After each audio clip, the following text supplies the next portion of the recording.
How's it, folks? Welcome to another episode of 4x4 Viewfinder. I'm Adrian Silk, and today, as you've read in the description, we are going to be spray painting our wheels. Now, a bit of a disclaimer before I continue. I have already done the spray painting of the wheels on the car. I've also done partially the spare wheel, but I kept it as is because I wanted to make this video and I wanted to show you how relatively simple it is, and that you can do it yourself and still get a good quality finish of your work. There's quite a few steps to this process, but I'll be explaining it throughout the video. Very simple to do. We're going to take the spare wheel, but I'm going to run you through the process of doing the spare wheel, because out of all the other wheels, the spare wheel will probably be the hardest one to do, or the one that will have the most work to do.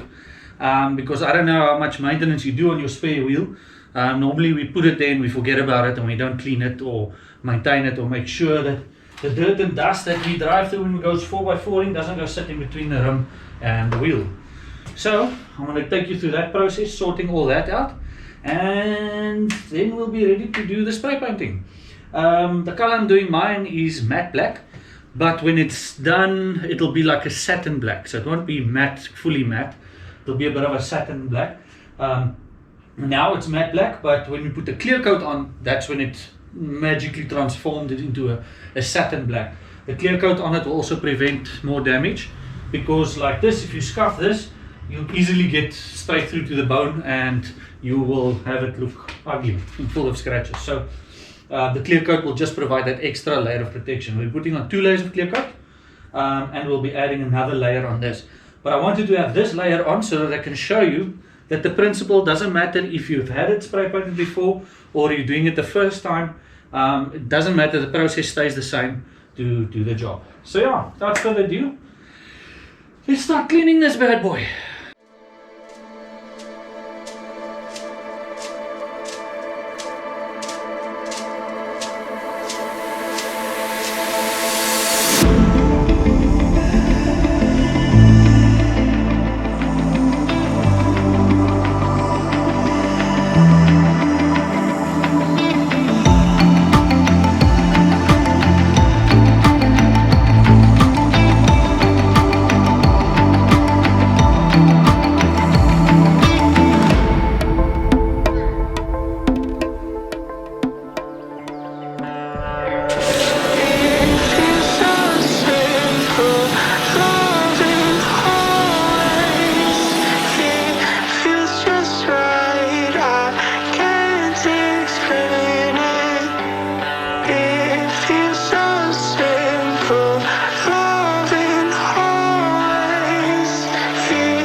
Looks pretty good.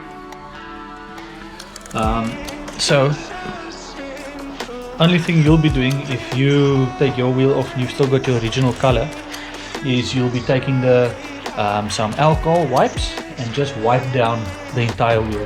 Get everything off as fast as possible. Don't use acetone, don't use any abrasive kind of cleaner. Alcohol or spirits is the only ones that will work, because the only thing you really need to do is get off any of the oils and baked in dirt. And you have to make sure that you clean it as good as possible. The rim must look like it's brand spanking new. That's how you need to do it. And then when you're done with that, you put on your first layer of spray paint. Now, because of the state of this rim, I'm just going to give it a wipe, because it has been all that process has been done. There's no need for any abrasive cleaner or anything like that on this. So all I'm going to do is I'm just going to wipe it down and then prep it for spray paint. So yeah, let's get into that.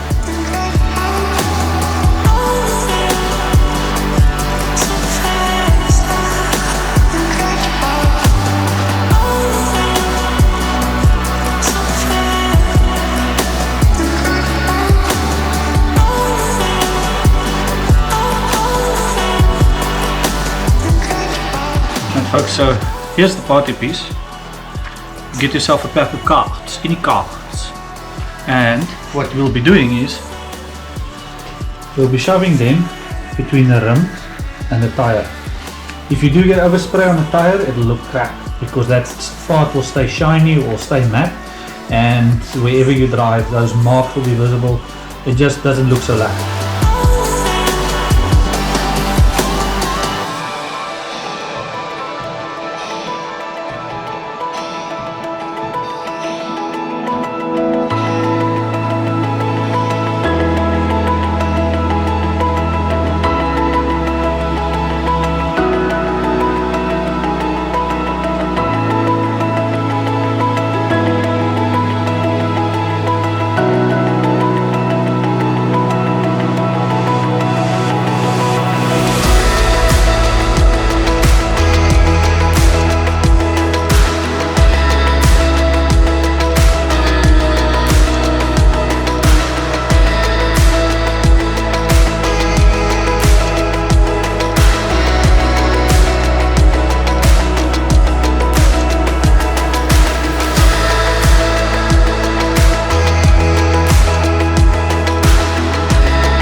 Right folks, just look at that finish. Looks really good. It's very tempting to keep it like this because this matte look really looks nice, but like I mentioned, the problem still remains that if it gets a slight scratch, tree branch or anything against it, that goes away. So let's get into the clear coating part.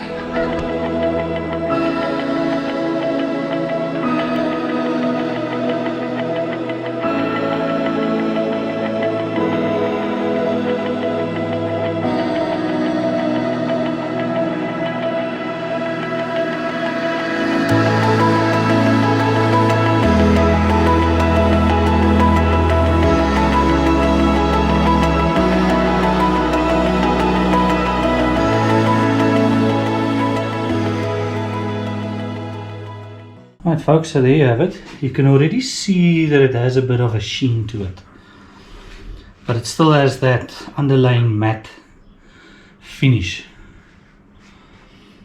So it's crazy what a little bit of clear coat does, eh?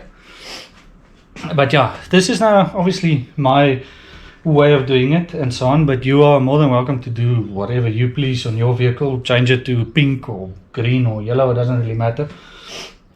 But this is how simple it is to do it and to do it properly.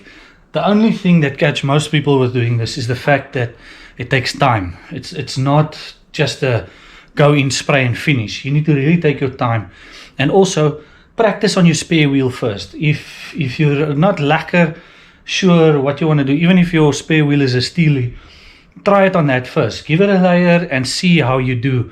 Because the spraying is also very important. It's not just you stand there and you spray. You need to get your angles right, lacquer, and also get used to spraying and releasing, spray and release, spray and release. Something that might help you with that is something like this. It's pretty cheap, it's $140. You put the spray can in it, and then you've got your whole hand. So if your hand gets tired pressing that little thing, this can help a lot. So it gives you that same effect. So it feels like you're holding a spray gun.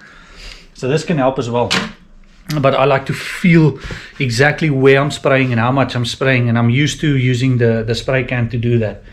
It's only if I have big jobs that I do that. But basically that's that. Now only thing that's left is another layer of clear coat.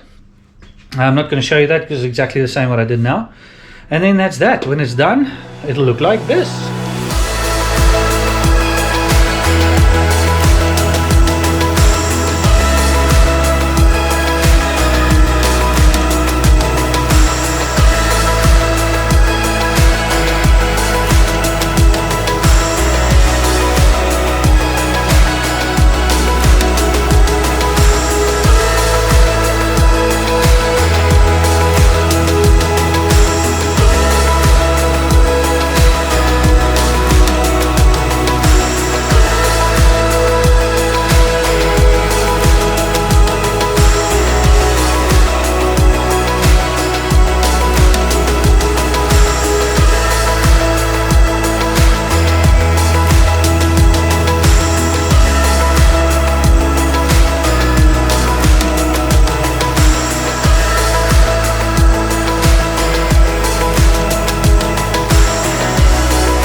there you have it, folks.